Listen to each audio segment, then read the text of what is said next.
to the group. Yeah. The doors open Ciara again. is very uncomfortable. The doors open again. Luna's kind of holding her ground. She doesn't want to go in right now. A couple minutes pass. I hold Luna's hand. I'm like, I mean, we can go together. I said alone. I don't think we can go Can I together. talk to them? You're in the other room, so no. Dang it. I look at the other two and I'm like, would you like me to go check it out first? Sure. Yeah, I mean, that's fine. I can't hear you. Yeah, that's fine. Saying Yeah. anything? Sorry. They say, yeah, that's fine. They don't want to go first. And Ciara, like, is obviously anxious. Like, even in the dark light, you guys probably don't really notice that her normal gray wig of skin is, like, more of, like, a very sallow lilac.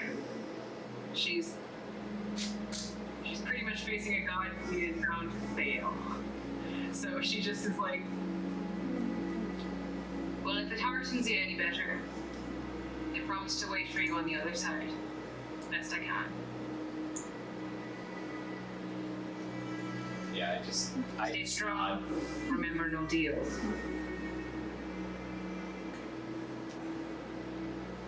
You're clever, lads. Both of you. You'll be fine. And so, like, you're just soldiers on. Okay. You step into the chamber. You see the doors closed behind you in this dark room. And you feel cold hands on you. Such an interesting soul you have here. You've been so loyal in your past lives, and yet in this one I can sense the distinct stench of betrayal.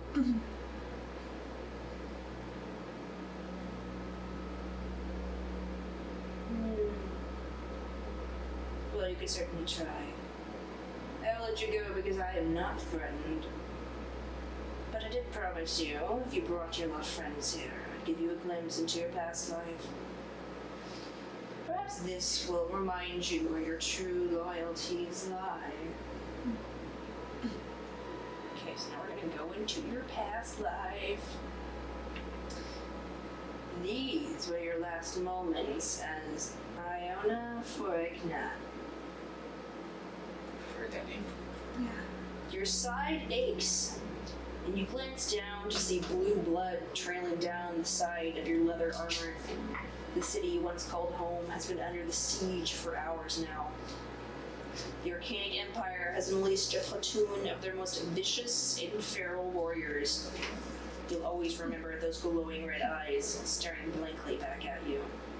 No emotion, no feeling, no course or discourse, just death and destruction. They fought not with sword or bow, but with their bare hands and teeth. In a matter of hours, the city that was once prosperous trading hub was leveled by this monstrous race. You watched them slaughter your husband and your infant grandchild. They nearly had you. If your daughter had not stepped in to intervene. Mother, she says frantically. She binds your wounds. In your blurred vision, you see your daughter's face. There's 3 fresh scars across her face. Mother, we must abandon Televor. The city is lost. Forgot they had accents. A potion is shoved down your gullet and you regain your composure. The city is lost. But you, as a matron, cannot let those things escape. No more dead children. No more lost spouses. This was a disgrace of war, and you were going to end it. Mother, what should we do? Everyone's dead. You know there's only one way. You must overload the magic circle that powers the city. The words to the tower portal come out of your mouth. Your daughter's face lights up. Of course. The two of you limp through the city, passing over bodies that have been drained of blood and hearing the screams of the dying, and atop the tower is a matrix that powers the city and teleportation hub to get out. A pair of red-eyed arcane elves come crawling out of the debris. Your daughter swings her sword at them. What do you do? You must get up to the tower, but you cannot abandon your daughter. Now you have a choice to do something.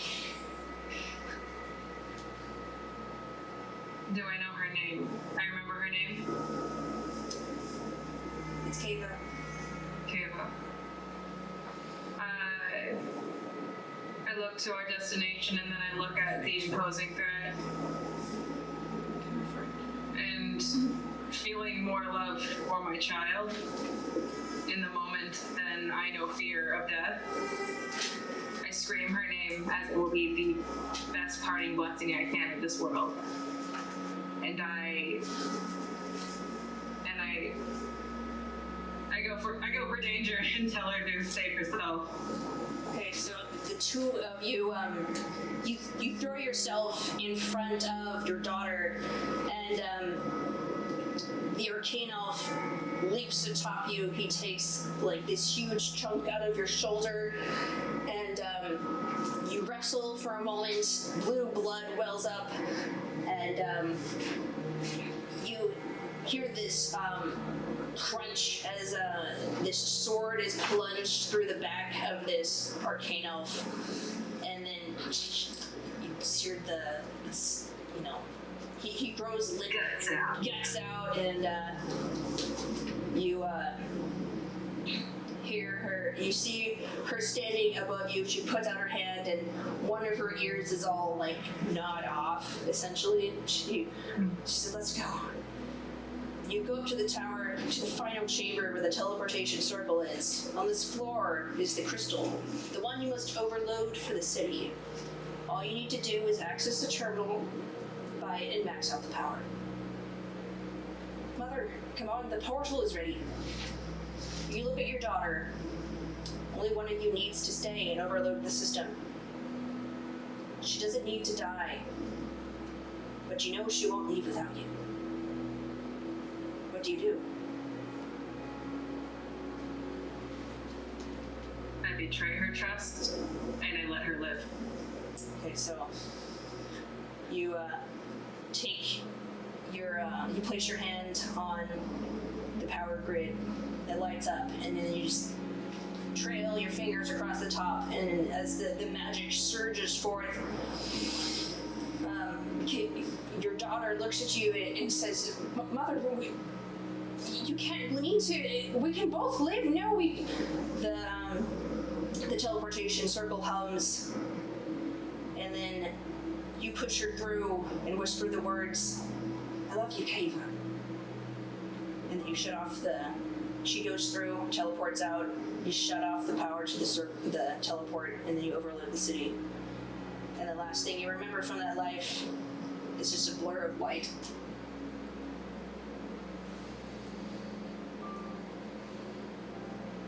And then you The memory is obviously very stressful. Yes.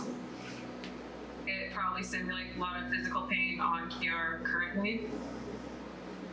Yeah, sure. Here. Take 6 psychic damage. Yeah! It probably does. You're right. Here you go. Yeah, you're trembling from that impact, and you notice your hand reaching out, as you, the same way you had pushed your daughter through the portal, and you remember more from that life in a brief instance, just, being with your daughter and having a grandchild, and the life you had, and war tore you apart.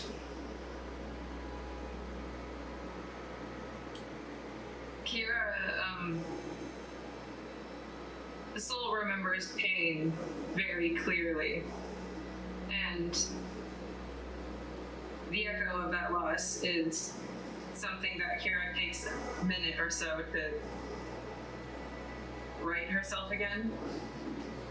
Mm-hmm. And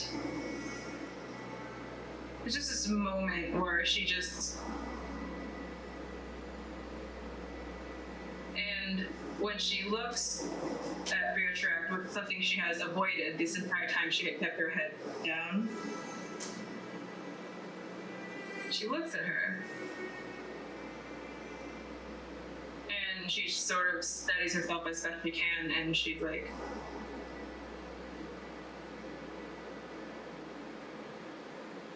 there is more than war, and I seek to find it. And with all due respect, Goddess, I only ever hope that I will always pose a disappointment to you. The doors to the right open. You can see Keyanthi standing on the other side.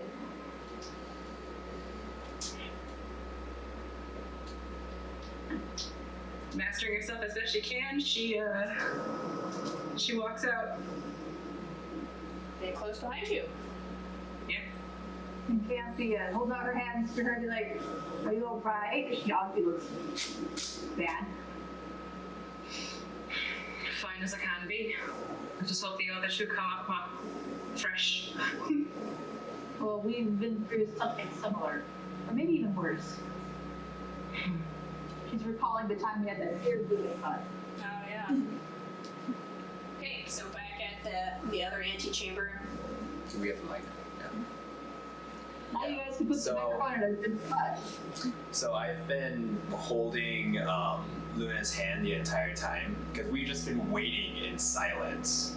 I would assume, just like in anticipation. I see, like, does the door just light up to? Yeah, it closes when they go through, and then it opens back up. I turn towards Luna, and now I'm like, don't worry, I'll soften her up for you. Okay. Good luck.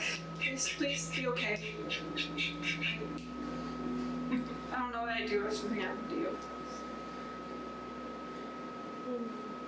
I'll be on the other side for you. And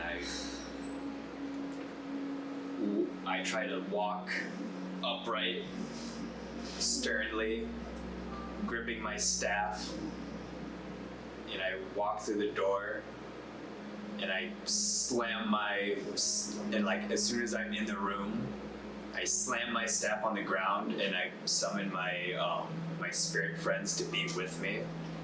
Okay, so like the 4, Yeah, 5. I basically cast dancing lights. So like all 5 of them are just like kind of hovering around me. Okay, yeah, so And I just kind of look around.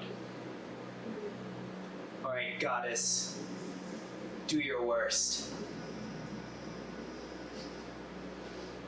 you just hear this kind of like I hold my staff close to me. you just hear this like Microphone in a neutral spot between you two. Yeah. It works kind of for you both that way. well, we did that initially. That's not really what worked. Lean in close. We'll just have to pass it until we figure out a different plan. So, you hear this kind of snort. Yes. Little fey-touched child. You, like, can see kind of like this hand coming out of the darkness, and it just taps your little spirit friends. You see them bob down. Oh, don't be afraid. If I wanted to kill you, I could have done so by now. This entire cave is my domain. Besides, I have plenty of your kin in my cauldron. It's very simple. Yeah. Why, yes, of course. I sent one of my paladins to go and round them up for me. There's a batch of druids, and I just, well, let's say I didn't want my siblings to have more of them. Regardless, that's not what we're here to talk about. I'm a goddess of fate, and I have duties to tell those who come to me. You may ask me 3 questions, and I will answer them. So it's you. You're the one that's killing my kin. But you're a druid god of death. You're killing them before their time has come. How can you justify that? Well, I didn't kill all of them, just a handful. The rest fled to the Feywilds. She looks up, sort of annoyed. I think as far as justification, I do not see the need to find such a thing. I don't need to justify myself to a mortal. Then you're breaking your own natural cycle of death. Oh. It's just all things die. Mortals don't really mean much to gods. They're like currency. I can put you in this pot. I can put you in a new body. What difference does it make? Your little Ellendriel souls have been reincarnated as well. She looks up. What's her name now? Deirdre Brayden. She's one of the Ellendriel that's been reincarnated as a drow. Why do you think she's so good at magic? See, Deirdre? Yep. What do you know about the arcane elves? I mean, are they part of... I mean, I feel like they break the natural cycle, but they deserve to be in this world too. Their souls are unclaimed. When they die, they wander until they're caught up by someone. See, unclaimed? Unclaimed, yes. And they wander until they're caught up by someone. As far as being a part of the cycle, well, it's not really mine to grant. That's something you should bring up with my Lukia. I have one more question. You have 3. Was that 3 That questions? was 3. Oh. That was 3. Then when you get outside, you should try summoning your little fae friend again. And the door's open.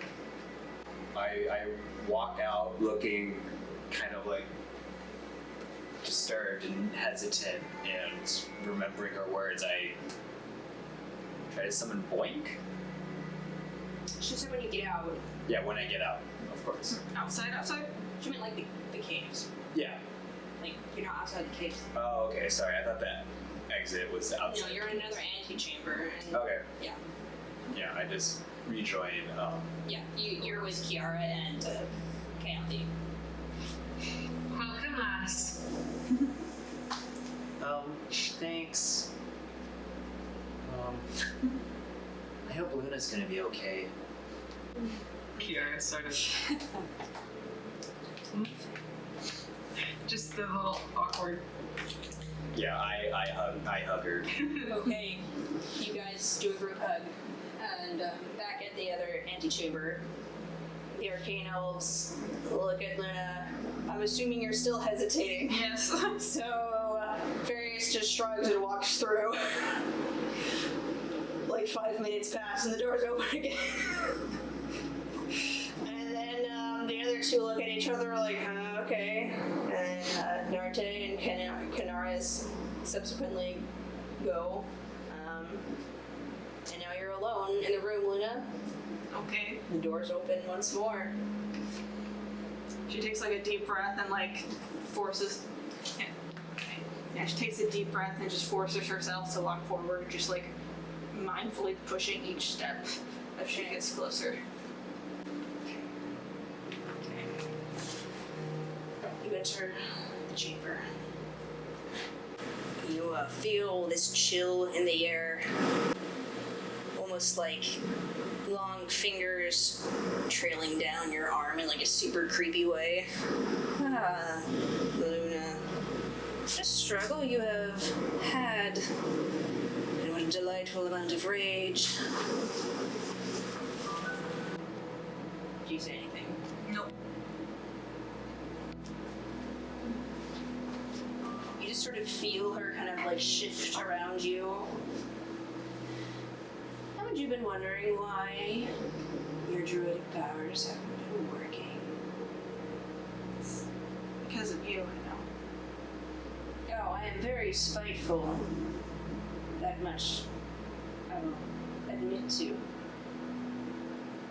But my Lucia hasn't exactly been helping you either. You see her, you just sort of see this shadow loop around the room. I do not interfere with fate. And therefore I have not touched you. But why don't we call her here? And then the white circle around the cauldron glows, an intense light bursts forth. The totem around your neck bursts also with light that is white. You feel pressure on your body as wind whips at your face and silver moonlight glistens in the room. This better be good, sister. I don't want to... Oh, it's you. My Lucia, the goddess you met as a child, and trained and learned from, stands before you in a splendor and glory that reflects the moon's full glow. She's in a humanoid form with long, flowing white hair, with a small unicorn horn, and silver eyes that are reflective of the moon. Vriotract purrs in her mind. Tell her why she's been struggling so. Malukia sighs. All druids of mine have a calling to protect the balance and order of nature. Luna, will you heed that call? Of course. And if nature is warped or perverted, you are to destroy it. Is this a call you will answer? Yeah. Then prove me, oh faltering child, prove to me that your will be swallowed up in my own. She points to the ground. Let's see what tumbles through. Guys, coming out. Uh-oh, I'm scared. Coming down the hatch! Let's see how much psychic damage you take. Raise it, bro! So tumbling out of the darkness, you see, I rolled for it, it's Various. He comes out like looking like the most confused you've ever seen him look. That's it. We have been trying. And then you hear Vriotract go, oh, I liked him. And then Mylukia points at Various. Kill this abomination of nature. Kill this wretched creature whose entire race is an abomination of nature. Perfect nature perverted by mortal hands. Bring balance back to the order of nature. If they're not natural, then why are they here? Because Why are they reproducing? Why are they just... Because mortal hands perverted nature. And as a druid of mine, it is your duty to right this wrong. But natures and ecosystems are always changing. They didn't choose to be that way. They're making the best of what they have at this point. At least these ones are. This isn't a choice, Luna. This is an act of obedience. Will you... That demon was right about one thing. You did have it in you to be a vessel. But do you have it in you to follow my will? I'm not going to do that. Your will is not, in this case, is not justified. Mortals and their justification, their own existence is a mockery of nature. They shouldn't be here to begin with, and this is how we balance it. We kill them. The same way that Briark was killing the Ellendriel. I think she'll know that at least. This other stuff. It's like the Ellendriels are already in this cycle. Here, I'll make it easy for you. You see this thorn whip come out, and she like whips like she binds it around Various, and she's That's not making it easier! That's making it more all you have to do is use your sword and put this miserable creature to an end. That's why your powers haven't been working. That's why I've been withholding them, because you insist on protecting these worthless creatures. They're not worthless, and you're clearly just being closed-minded and not accepting things for how they are.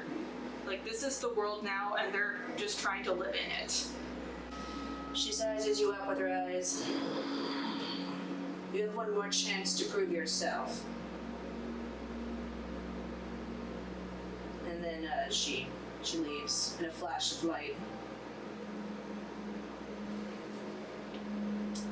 She looks at Farius, like, He's just like, she's not expecting him to think much of it, or like much of her for choosing that, but he kind of is just like, well, that happened. I'm gonna go. He just like gets up and he walks out. she looks at Briotrax, because she's like ready to go too. Briotrax says to you, you were meant to be so much more than her little slave. And then she vanishes all well, and the doors are both open. Okay. So both of you walk out. And you guys come outside, reunite with the party. Exit to the tomb. There's just a pathway. You can see the light of the outside. And now you guys are finally out of the caves. Luna just like cheers really loudly. They're so happy. You made Look, it! there's sun. There's the sun. Yeah, I hug Luna. Okay. Yeah. So you guys. It's about Bring him my Oh, plate. someone's muted. Someone is muted. Her name is Serena. If there is. Hi, cat. Oh, the cat came in. Yeah, she opened the door. If it stays open, you'll see demons. Alright, if there's sun nearby, she doesn't really notice it. It's just like all of a sudden, like, why does my head hurt? Okay, ow! Ow, ow, ow, ow! Ow, ow, ow! What? What is the ow? It's unpleasant! What is this? What is? Aww. Quick, someone get a blanket! It's like lots of fairy lights, but worse! Oh, so much worse! I take out my bedroll and I just like kind of drape it over. And from underneath, you just hear her going, "Rrr, rrr, rrr, is this the bonfire in the sky you were speaking of?" Yes, this is it. This is it. Yeah, it's evening, so the sun is setting. The arcane elves sort of blink at the light too, and then they shift to their animal forms. And you guys just want to. I assume you guys can just walk a little bit more, and then walk down the path, go into the forest, and then set up camp. Yeah, Okay. Yeah. And we do that. We'll pick up next time. All right. Hello, this is Tiffany, your DM. Thank you so much for listening to Dungeon Damsels. We really appreciate all your support. Please be sure to like, comment, and subscribe. That really helps us out. And if you're interested, we also have a Patreon as well as a podcast version of our show. You can find it on Spotify, TuneIn, Podcast, Podbean, and pretty much anywhere where podcasts are. Thank you again so much, and we hope to hear from you soon.